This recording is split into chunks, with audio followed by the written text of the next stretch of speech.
सभी को जय जिनेन्द्र।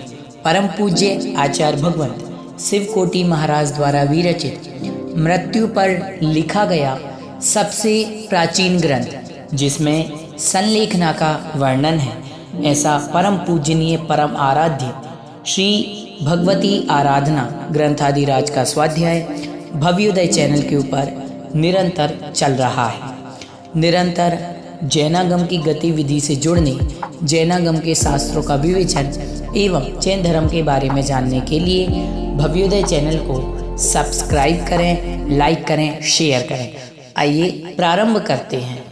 मंगलम भगवान वीरो मंगलम गौतमो गणी मंगलम कुंद कुंदाद्यो जैन धर्मोस्तु मंगलम सर्वमंगल मांगल्यम सर्वकल्याणकारिकं प्रधानं सर्वधर्माणां जयनं जयतु शासनं जयनं जयतु शासनं जयनं जयतु शासनं सिद्धे जयप्रसिद्धे चौविहाराहणा फलं पत्ते वंदिता अर्हन्ते वोच्छम आराहणकम सो। जय बोले देवादिदेव 1080 बड़े बाबा आदिम तीर्थंकर आदिनाथ भगवान की जय। बोले आचार्य भगवंत शिव कोटि मुनि महाराज की, संत शिरोमणि आचार्य गुरुदेव विद्यासागर जी महाराज की, परम पूज्य मुनि पुंगव सुधा सागर जी महाराज की, समस्त मुनि हारिका संघ की, भगवती आराधना ग्रंथादिराज की। पूर्व की कक्षा में हमने पढ़ा था, आचार्य भगवंत ने मिथ्या दर्शन के अतिचारों को बतलाया था कि मिथ्या दर्शन के अतिचार क्या है, क्या होते हैं मिथ्या दर्शन के अतिचार। अब मिथ्या दर्शन के अतिचार का मतलब क्या है? मिथ्या दर्शन स्वयं ही एक अतिचार है जो कि सम्यक दर्शन में लग जाता है। सम्यक दृष्टि जीव होता है, उसके निरंतर क्या लगते रहते हैं? अतिचार लगते रहते हैं, है ना। अब सबसे बड़ा अतिचार आचार्य भगवंत ने यहाँ पर बताया था, जिनेन्द्र भगवान के वचनों में शंका करना। ये किसका अतिचार हो गया? सम्यक दर्शन का अतिचार। क्योंकि मिथ्या दर्शन जो सम्यक दर्शन में अतिचार लगता है और वह जीव मिथ्यात्व में चला जाए तो वह जीव कौन हो जाता है? मिथ्या दृष्टि। मिथ्या दर्शन जिसको होता है वो मिथ्या दृष्टि हो गया। सम्यक दर्शन के विपरीत क्या होता है? मिथ्या दर्शन। तो मिथ्या दर्शन स्वयं ही एक क्या है? अतिचार है, दोष है सबसे बड़ा। याद रखें, अतिचार लगते लगते अनाचार हो जाता है। समझ रहे हो? कहते हैं ना, सम्यक दर्शन में अतिचार लग रहे, सम्यक दर्शन में अतिचार लग रहे, इसलिए उन अतिचारों से बचना चाहिए। पता नहीं अतिचार सम्यक दर्शन में लगते लगते मिथ्या दर्शन कब हो जाए, और मिथ्या दर्शन हो गया, सम्यक दर्शन खत्म और मिथ्या दृष्टि हो गए। समझ रहे हो? तो आचार्य भगवंत ने बतलाया था 6 अनायतन। पंडित दौलत राम जी ने कुगुरु, कुदेव और कुधर्म और 3 इनकी सेवा करने वाले, ये 6 अनायतन बतलाए थे। पूज्यवर आचार्य भगवती आराधना ग्रंथादिराज में आचार्य भगवंत शिव कोटि महाराज ने मिथ्यात्व, मिथ्या दृष्टि, मिथ्या ज्ञान, मिथ्या ज्ञानी, मिथ्या चारित्र और मिथ्या चारित्र के धारक, ये 6 अनायतन बतलाए हैं। अब मिथ्यात्व ये तो सब जानते हैं, तत्व का सही श्रद्धान न करना, ये मिथ्यात्व है।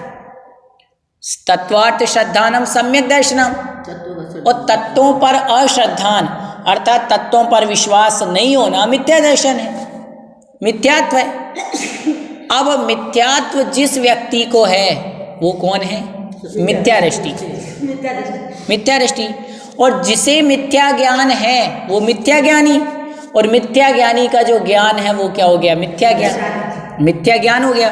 फिर जिसको मिथ्या दर्शन है, मिथ्या ज्ञान है, उसका आचरण भी कैसा होगा? मिथ्या आचरण होगा। इसलिए वो किसका धारी कहलाएगा? मिथ्या चारित्र का धारी कहलाएगा। तो यही तो 6 अनायतन हो गए। इसीलिए तो आपको आचार्य भगवंत बार बार कहते हैं कि कुगुरु कुदेव कुधर्म इनकी सेवा करना छोड़िए। इसमें अलग बताया मिथ्याचार। हाँ, बात वही है, कहने का तात्पर्य वही है, शब्दों का फेर है। वहाँ पर कुगुरु कुदेव कुधर्म बतला दिया, यहाँ पर मिथ्यात्व और मिथ्या दर्शन को जो धारी है ऐसा मिथ्या दृष्टि, मिथ्या ज्ञान, मिथ्या ज्ञानी, मिथ्याचारित तो मिथ्याचारित का धारक। अब उसके बाद आचार्य भगवंत बतला रहे हैं कि सम्यक दर्शन में अतिचार ना लगें, सम्यक दर्शन के अतिचार से हम बचें, शंका से बचें, आकांक्षा से बचें, विचिकित्सा से बचें। कैसे बचें इनसे? और मिथ्या दर्शन से बच करके, सम्यक दर्शन के अतिचारों से बच करके सम्यक दर्शन के जो गुण हैं, जो सम्यक दर्शन में विशुद्धि बढ़ाएंगे, उन गुणों को आचार्य भगवंत यहाँ पर बतलाते हैं गाथा नंबर 44 में। उपगूहण ठिदिकरणं बच्छल्ल भावना गुणा भणिदा सम्मत विशोधिये अवगूहण कारया चौरो। चौरो अर्थात चार। किसके गुण कहे? सम्यक दर्शन में विशुद्धि बढ़ाने वाले। सम्यक दर्शन में विशुद्धि कैसे बढ़ेगी? देखिए, संसार में यह जीव मिथ्यात्व के कारण से अनादिकाल से भटकता आ रहा है। जिस दिन हमारे लिए सम्यक दर्शन प्राप्त हो गया, निश्चित रूप से समझ लेना कि शीघ्र ही हमारे संसार का अंत आ गया। अब हम संसार में ज़्यादा समय रहने वाले, लेकिन उसके लिए हमें किसे प्राप्त करना होगा? सम्यक दर्शन।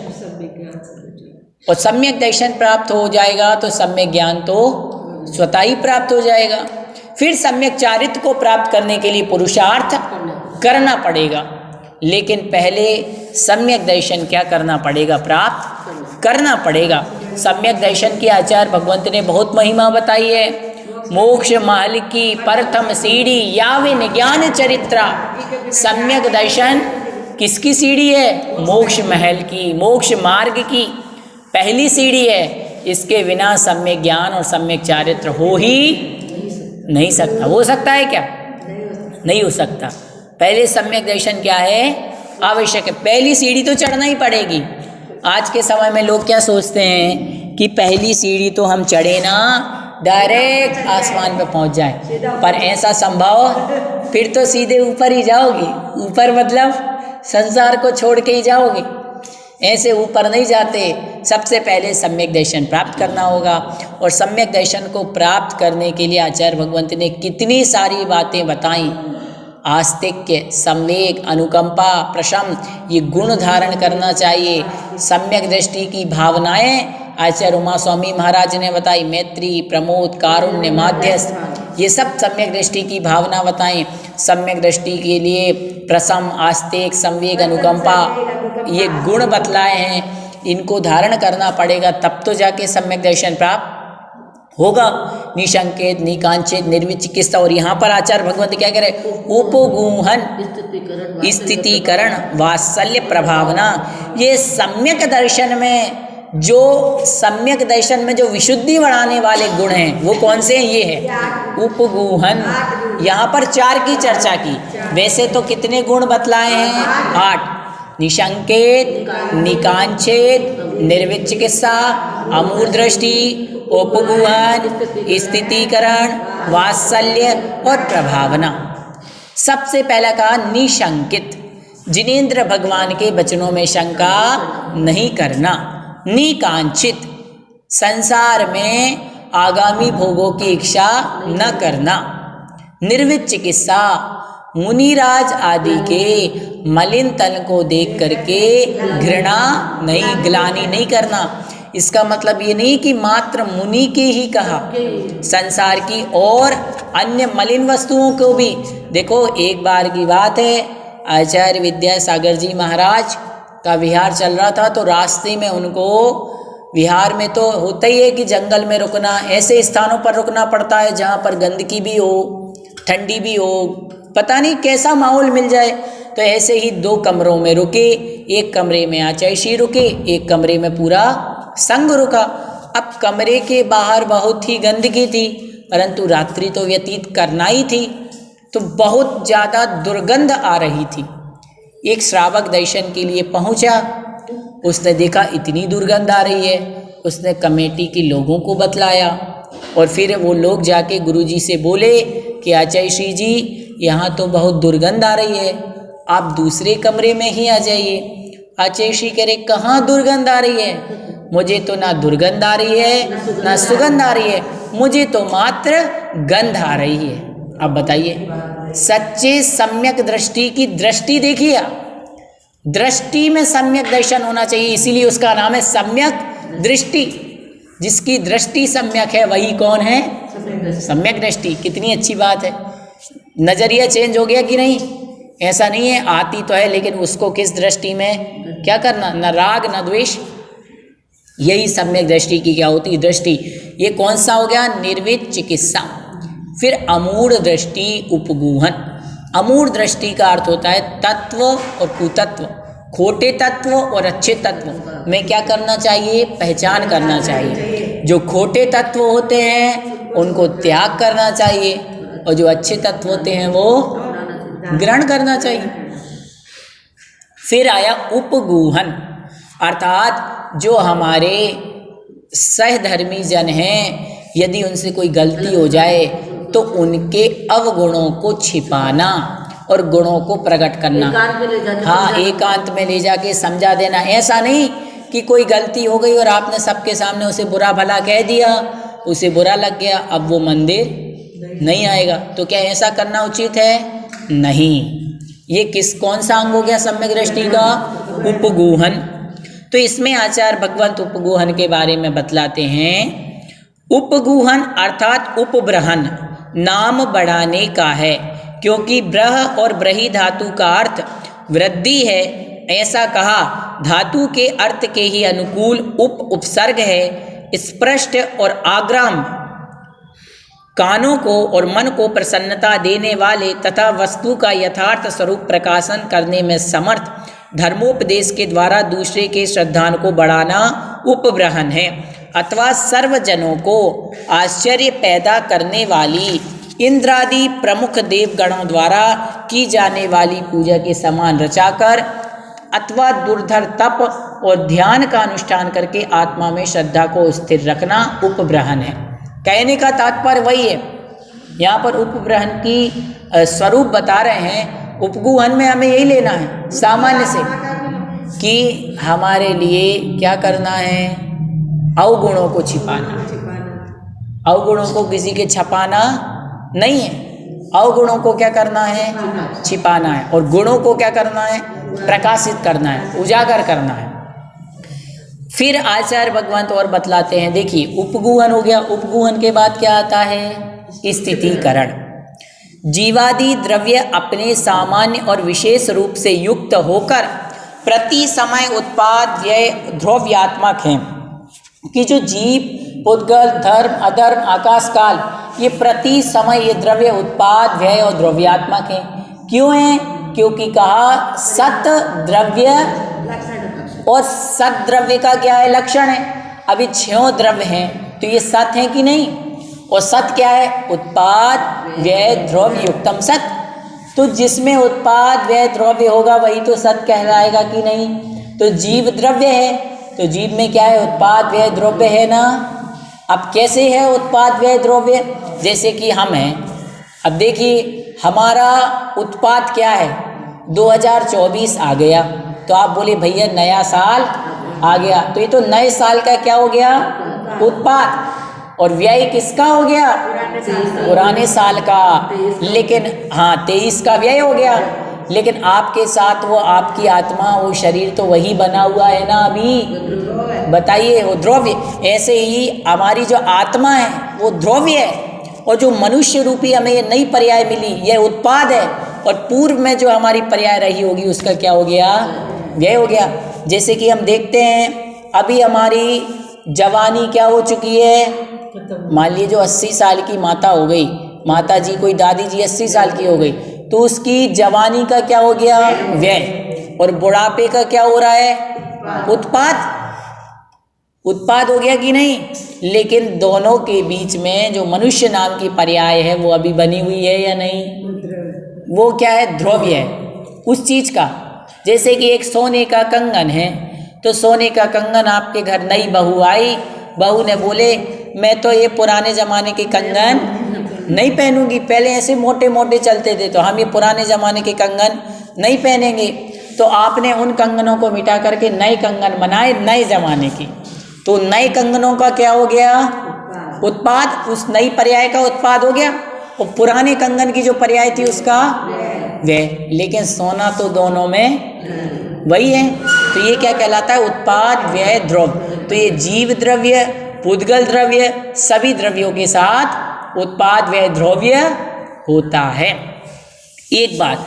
अब आचार्य भगवंत कहते हैं कि जिनेंद्र भगवान ने सत्य कहा है, ऐसा ही है, अन्यथा नहीं। अर्थात जिनेंद्र भगवान ने कहा 6 द्रव्यों में उत्पाद है, व्यय है, द्रव्य है। ये सही बात है, ऐसी कोई गलत बात तो है नहीं। तो जिनदेव के मत का मैं श्रद्धान करता हूँ। वीतराग समस्त पदार्थों के यथार्थ रूप को जानने वाले दयालु जिनेंद्र देव विपरीत उपदेश नहीं देते। इस प्रकार की भावना से रत्नत्रय में अस्थिर को स्थिर करना स्थितिकरण है। किसी को समझाना, कोई रत्नत्रय सम्यक दर्शन, सम्यक ज्ञान, सम्यक चारित्र से क्या हो गया? दिख गया। तो आप उसको समझाना कि देखो भैया, जिनेंद्र भगवान कभी भी गलत उपदेश दे ही नहीं सकते, वो तो सही उपदेश ही देते हैं। इस प्रकार से उसे समझा के पुनः उसी स्थिति में लाना, ये क्या कहलाता है? स्थितिकरण कहलाता है। मिथ्यात्व के अभिमुख सम्यक दृष्टि की अस्थिरता का मूल मिथ्यात्व ही है। मिथ्यात्व का अनुभवन करने वालों के कर्मों का ग्रहण होता है, क्योंकि मिथ्या दर्शन, अविरति, प्रमाद, कषाय ये बंधन के कारण है। और उस बंध के कारण 84 लाख योनियों में अनंत काल तक संसार भ्रमण करना होता है। किंतु सम्यक दर्शन विचित्र, कष्ट, संकट और भय देने वाली नरक गति और त्रियंच गति के लिए वज्रमयी अर्गला है। अर्थात जो सम्यक दर्शन है वो दुर्गति कराने वाली, अनंत दुखों की वेदना कराने वाली नरक गति और त्रियंच गति के लिए ऐसा वज्रमयी हथियार है जो हमें त्रियंच और नरक गति के दुखों से छुटकारा दिला सकता है। कौन दिला सकता है? सम्यक दर्शन। समझ गए? हाँ, सम्यक दर्शन भव से पार लगा सकता है, याद रखो। इसलिए इस मोक्ष मार्ग की पहली सीढ़ी कह दिया। कम से कम यदि हम नरक और त्रियंच गति से बच गए, ये सबसे बड़ा हमारा सौभाग्य होगा। क्यों? मालूम होना चाहिए, जब 6 डाला की पहली ढाल पढ़ेंगे तब हमें मालूम होगा कि कितने नरकों में दुख हैं और कितने त्रियंचों में हैं। जब भगवान आदिनाथ की जयमाला पढ़ते हैं तो मालूम होता है कि कितने दुख हैं नरकों में, त्रियंचों में। अरे मनुष्य और देव चारों गतियों में दुख हैं, लेकिन सबसे ज़्यादा दुख कहीं है तो वो कहाँ पर है? नरकों में और त्रियंचों में। बद बंधन आदिक दुख घने, कोटि जीवते जात न बने, अति संक्लेश भावते मरियो, घोर स्वभद्र सागर में परियो। क्या कहा? इतनी दुख होते हैं वहाँ पर त्रियंच गति में, बांधा जाना, मारा जाना। अभी इतनी ठंडी पड़ रही है, देखो सुबह देखा तो 8 बजे इतना कोहरा, 9 बजे इतना कोहरा, 10 बजे इतना कोहरा, कभी कभी तो दिन भर धूप ही नहीं निकली। अब बताओ, ऐसे में अपने पास तो कपड़े हैं, सब हैं, जानवरों का क्या होगा? मौसम की वीडियो बना, हाँ, उन जानवरों का क्या होगा? सोचो, ठंडी में हम तो ये कहते हैं अरे भैया कितनी ठंडी पड़ रही है, हमारे यहाँ तो इतना टेम्परेचर है, इतना टेम्परेचर, इतना टेम्परेचर। घर में हमने कंबल ओढ़ लिए, घर की खिड़की बंद कर दी, घर में हीटर जला लिया, आग जलाने वालों ने आग जला ली, मोजे पहन लिए, सब कान में टोपा लगा लिया, रुई लगा ली। लेकिन बेचारे त्रियंच प्राणी कैसे बचे उन दुखों से? कौन बचाने वाला है उन्हें? ठंडी और गर्मी के दुखों से कोई बचाने वाला तुमने कहा एक बोरा डाल दिया, एक कम्बल डाल दिया।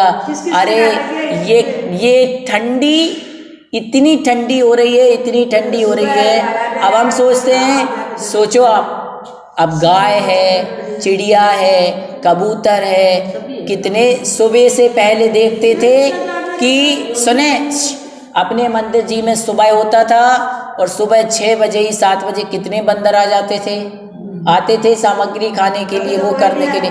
बेचारे कहाँ जाएंगे, वो तो बाद में आते हैं जब धूप निकल आई। बेचारे खाना खाने के लिए तो आएंगे कि नहीं, और बेचारे देखो कैसे ठुठुर गए। आपको लगता है कि परेशान कर दिया, जानवर जीव जंतु कहाँ जाएंगे। अब आपने जंगलों को तोड़ करके अपने घर बना लिए, अपनी कॉलोनियाँ बना ली, जानवर कहीं तो रहेंगे कि नहीं।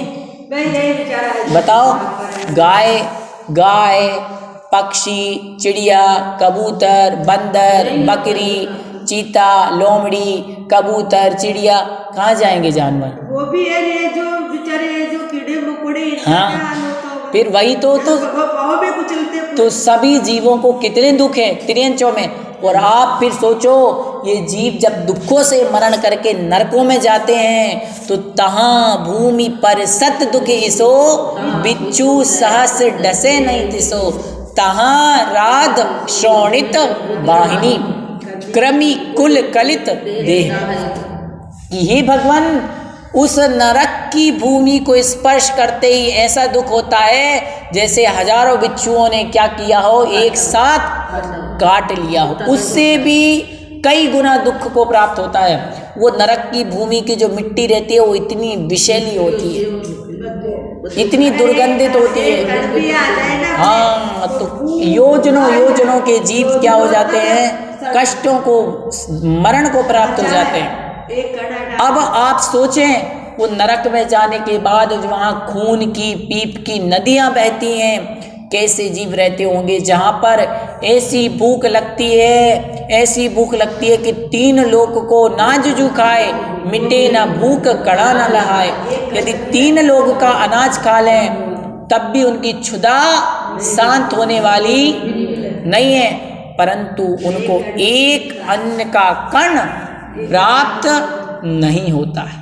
3 लोग को नाच का। आप बताइए, इतनी प्यास लगती है कि सिंधु नीर ते प्यास न जाए। पूरी सिंधु अर्थात समुद्रों का जल भी पी ले तो प्यास न जाए, तो पण एक न बूंद लाए तो भी एक बूंद प्राप्त नहीं होती। तो आचार्य भगवंत कह रहे, यदि ऐसे दुखों से बचना चाहते हो तो ऐसे दुखों से बचाने में समर्थ कौन है, सम्यक दर्शन है। क्योंकि आचार्य भगवंत बतला रहे हैं कि इंद्रलोक और मनुष्य लोक में तो पूर्ण मान्य भोगादि संपदा को प्राप्त कराने में चतुर है, क्रम से मोक्ष भी प्राप्त कराता है। कि यदि तुम इंद्र पर्यायों में, देव पर्याय में और मनुष्य में चले गए तो वहाँ तो कदाचित तुम्हें भोग मिल भी जाएंगे, और बाद में वो ऐसी पर्याय है कि देव से मनुष्य में जाके मोक्ष प्राप्त कर सकते हो, मोक्ष मनुष्य में जाकर के भी मोक्ष प्राप्त कर सकते हो, परंतु नरक और त्रियंच में तो प्राप्त होने वाला नहीं है। और आचार्य भगवंत बतलाते हैं कि इसीलिए आचार्य भगवंत कहते हैं कि दुख रूपी जल जिसमें बहता है उस मिथ्या दृष्टि रूपी नदी को पार करके जैनी दृष्टि प्राप्त करो। इस प्रकार उसमें स्थिर करना स्थितिकरण अंग है। ये स्थितिकरण है। यदि तुम संसार रूपी दुख से बचना चाहते हो तो तुम्हारे लिए इस मिथ्या दृष्टि रूपी नदी को पार करके किस तीर पे पहुंचना होगा, आपके लिए जैन तीर, सम्यक दर्शन के तीर को प्राप्त करना पड़ेगा, तब जाके कल्याण होगा, नहीं तो होने वाला नहीं है। इतना दुष्कर, इतना कठिन है, क्योंकि मिथ्यात्व पहले कहा, बंद के 5 हेतु कहे आचार्य भगवंत ने। मिथ्या दर्शन, अविरति, प्रमाद, कषाय योग। उसमें सर्वप्रथम किसे कहा? मिथ्यात्व को कहा। समझ गए? मिथ्यात्व को कहा। फिर आचार्य भगवंत आगे बतलाते हैं कि सम्यक ज्ञान की भावना में प्रमादी आलसी को देखकर उससे ऐसा कहना चाहिए, ज्ञान हित और अहित को प्रकाशित करने में चतुर होता है, उसके बिना जो हित को नहीं जानता वह कैसे हित में प्रवृत्ति और अहित का परिहार कर सकेगा, और हित की प्राप्ति और अहित के त्याग के बिना सुख की प्राप्ति और दुख से छुटकारा नहीं हो सकता। अतः उसी के लिए यह बुद्धिमान मनुष्य कष्ट उठाता है। अतः 5 प्रकार के स्वाध्याय का त्याग मत करो। इस प्रकार ज्ञान में स्थितिकरण, उसको समझाना कि भैया तुम संसार में भटकने से बचना चाहते हो, ऐसे ऐसे जो नरक में और तिरंचों में कष्ट हैं उन कष्टों से बचना चाहते हो, अपने अहित का परिहार करना चाहते हो, हित को प्राप्त करना चाहते हो, तो स्वाध्याय के 5 प्रकार के स्वाध्याय को छोड़ो मत। ठंडी हो, गर्मी हो, बरसात हो, सुख हो, दुख हो, पीड़ा हो, परंतु धर्म को मत छोड़ो। कई बार ऐसा होता है, कोई व्यक्ति खूब धर्म ध्यान करता है, परंतु पाप कर्म की वजह से उसके जीवन में ऐसी घटना घट जाती हैं जिससे उसे बहुत ही ज़्यादा मानसिक दुख प्राप्त होता है, जिससे वह सोच लेता है कि भगवान मैंने तो इतना धर्म किया परंतु मुझे फल स्वरूप ये मिला, मुझे तो अब मंदिर जाना ही नहीं है, मुझे तो आपके दर्शन करना ही नहीं है, मुझे तो स्वाध्याय करना ही नहीं है। नहीं, ऐसा नहीं होता। स्वाध्याय करने का, भगवान की भक्ति करने की सोच करके ये मत सोचो कि हमें संसार के सुख मिले। अरे संसार के सुखों के लिए स्वाध्याय नहीं है। ये स्वाध्याय आपको इसलिए नहीं है कि अच्छी राजगद्दी मिल जाए, अच्छा अच्छा खाने को मिले, अच्छा अच्छा पहनने को मिले, अच्छे अच्छे भोग मिले, अच्छी अच्छी धर्म पत्नियाँ मिल जाएं, अच्छे अच्छे पति मिल जाएं, इसके लिए नहीं है। ये स्वाध्याय तो संसार से तरने के लिए है। भवों भव के जो दुख हैं, भवों भवों के जो कर्म बंधे हैं, उनसे छूटने के लिए है ये। समझ रहे हो? ये विद्या जो हम पढ़ रहे हैं, ये सरस्वती, ये जिनवाणी, ये विद्या आपको संसार के बढ़ाने वाली नहीं है, संसार से तारने वाली है। समझ रहे हो? संसार में डुबाने वाली नहीं है, डूबे हुए को संसार से तारने वाली है। इसीलिए कह रहे हैं कि सूत्र के अर्थ का निश्चय जिसे नहीं है उसे निश्चय कराना तथा बारंबार भावना करना, ये आत्मा का स्थितिकरण है। कई बार हम स्वयं ही पथ से डिग जाते हैं, तो स्वयं का स्थितिकरण स्वयं करो। कई बार हम नियम तोड़ देते हैं, कई बार स्वाध्याय करने नहीं जाते, कई बार मंदिर नहीं जाते, कई बार आलसी हो जाते हैं, तो स्वयं से करते स्थितिकरण की हे भगवान मैं क्या कर रहा हूँ, क्या मेरा ये स्वरूप है? पूज्यवर आचार्य मांगनंदी महाराज जब वो कुमार की कन्या को देख करके भटक गए, उसके साथ संसार उन्होंने बसा लिया। बाद में जब एक शिष्य का निमित्त पाकर के उन्हें अपने आत्मा के स्वरूप का भान हुआ, तो अपने अंतःकरण का सारा मल विकार धुल गया और पुनः जैनेश्वरी दीक्षा धारण की। याद रखिए, परिस्थितियां कितनी विपरीत हों पर अपना धर्म हमें नहीं। आचार्य भगवंत समंत्रभद्र स्वामी महाराज जिन्होंने रत्न करंडक श्रावकाचार और गंधहस्ती महाभाष्य जैसा महान ग्रंथ लिखा, उनके जीवन में कितनी बड़ी संकट आया। उन्हें भस्मक व्याधि नाम का रोग हो गया। भस्मक व्याधि रोग क्या होता है? जिसमें भूख ही भूख लगती है, कितना ही खाए जाओ भूख शांत होने वाली नहीं है। ऐसा रोग उन्हें हो गया, लेकिन उन्होंने धर्म नहीं छोड़ा। क्या उन्होंने जैन धर्म छोड़ा? नहीं। गुरु आज्ञा से दीक्षा छेद कर अपने रोग का शमन करने के लिए गए, और आखिरी में जब रोग का शमन हो गया और सम्यक दर्शन की जब उनकी परीक्षा हुई, तो हम सभी जानते हैं कि उनके नमस्कार करने से चंद्रप्रभ भगवान की प्रतिमा प्रकट हो गई। उन्होंने उस समय क्या श्लोक बोला था, आपको आता है क्या? चंद्रप्रभं चंद्रमरीचि गौरम चंद्रम द्वितीयं जगतीव कांतं वंदे बिबंदं महतामृषीन्द्रं जिनं जितस्वांत कषाय बंदम। जब चंद्रप्रभ भगवान की भक्ति करते हुए ये स्तोत्र बोला, ये पंक्तियाँ बोली, तो उनके लिए वो चंद्र प्रभ भगवान की जिन प्रतिमा प्रकट हो गई। इसीलिए हमारे आचार्य भगवंतों ने कहा है कि यदि व्यक्ति धर्म से गिर जाए, धर्म से डिग जाए, तो हमारे लिए उसको क्या करना चाहिए? पुनः स्थितिकरण करना चाहिए। ये सम्यक दृष्टि का कौन सा अंग कहलाता है? स्थितिकरण कहलाता है। चारित्र से गिरते हुए को देखकर, कभी कोई चारित्र से गिर रहा हो तो उसको देख कर के क्या कहना? जो हिंसा आदि पाप कार्य में लगते हैं वे इसी जन्म में दुख भोगते देखे जाते हैं। जो दूसरों को मारने के लिए तैयार होता है वह स्वयं अथवा दूसरे के द्वारा मारा जाता है, अथवा उसके मित्रों और बंधुओं के द्वारा पूर्व बैर के उदीर्ण होने से मारा जाता है, मरकर दुर्गति में जाता है। दुखमयी असाता वेदनीय कर्म को बांधता है। असत्य बोलने वाला इसी लोक में बंधु जनों के द्वारा द्वेष का भाजन होता है तथा उसका वे विश्वास नहीं करते, फिर दूसरों की तो बात ही क्या है। बलवान पुरुष क्रुद्ध होकर झूठ बोलने वाले की जिह्वा उखाड़ देते हैं, मरकर वह परलोक में गूंगा होता है। इस प्रकार असंयम के दोषों को कहकर और निरोगता, दीर्घ जीवन, सौंदर्य, प्रिय वचन आदि संयम के गुणों का उपदेश देकर चारित्र में स्थिर करना हिंसा आदि व्रतों के आचरण का फल है, अथवा संयम, असंयम दोष और संयम गुण का बार बार स्मरण करके अपने को चारित्र में स्थिर करना स्थितिकरण है। बार बार ये चिंतन करना, स्वयं भी चिंतन करना, स्वयं कभी डिग जाए तो स्वयं चिंतन करना, और हमारा कोई दूसरा भाई बंधु डिग जाए तो उसको बार बार ये चिंतन कराना, ये स्थितिकरण कहलाता है। क्यों? ये याद रखो, यह संसार महावन भीतर तृष्णा दाह भरी है। ये संसार महावन भीतर तृष्णा दाह भरी, ये संसार महावन है, इसमें तृष्णा रूपी अंगरी भरी हुई है। और ये विषय वासना कैसी है? विषय वासना की सरिता का गहन सलिल मुझ में आया, पी पी कर विषयों की मदिरा मुझ में पागल।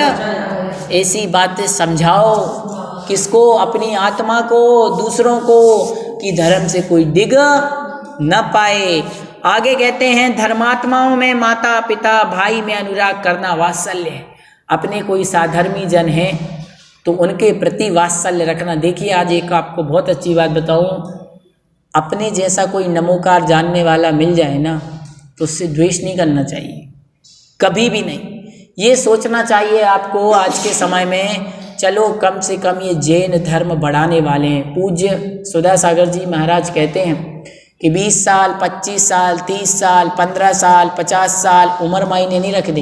यदि 5 साल का बच्चा नमोकार बोले, 10 साल का बच्चा पाठशाला जाए तो उसका इतना सम्मान करो, इतना सम्मान करो।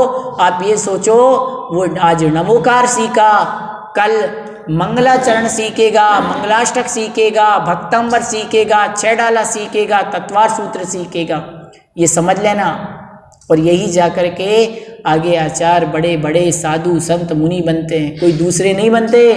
आचार्य कुंद कुंद स्वामी महाराज जब पालने में थी तो उनकी माँ उनको सुनाया करती थी, तुम शुद्धोसी, तुम बुद्धोसी, तुम बुद्ध हो, तुम शुद्ध हो, चिदानंद रूप हो। आज जाकर के 84 पाहुड़ लिख करके गए हैं वो, समझ रहे हो आप? तो एक दिया गया संस्कार, एक अच्छा बीज कितनी पीढ़ियों को फल देता है। पहले घर के आंगन में एक बड़ा वृक्ष लगा रहता था, पीढ़ियाँ की पीढ़ियाँ खत्म हो जाती थी पर पेड़ समाप्त, वर्षों वर्षों फल देता था वो। आज भी ऐसे गांवों में हैं। तो बस वही है, आपके द्वारा दिया गया, हमारे द्वारा दिया गया एक अच्छा संस्कार किसी के भव का भी अभाव करा सकता है। ये वात्सल्य है। तो अपने रत्नत्रय में आदर भाव रखना, रत्नत्रय का और रत्नत्रय धारों का महात्म्य प्रकट करना, ये प्रभावना है। इस प्रकार से ये 44वें नंबर की गाथा का अर्थ हुआ। तो 44वें नंबर की गाथा में क्या बताया? 4 गुण बताए मुख्यतः, उपगूहन, स्थितिकरण, वात्सल्य और प्रभावना। किसके गुण? सम्यक दृष्टि के। तो हमें अपने जीवन में ये गुण लाना चाहिए। आज की कक्षा में इतना ही। 45वें नंबर की गाथा अपन कल पढ़ेंगे। जिनवाणी स्तुति। शास्त्र पठन में मेरे द्वारा यदि जो कहीं कहीं प्रमाद से कुछ अर्थ वाक्य पद मात्रा छूट गई, सरस्वती मेरी उस त्रुटि को कृपया क्षमा करें और मुझे कैवल्य धाम में महाविलंब धरें। जय बोलिए आचार्य भगवंत शिव कोटि मुनि महाराज की जय।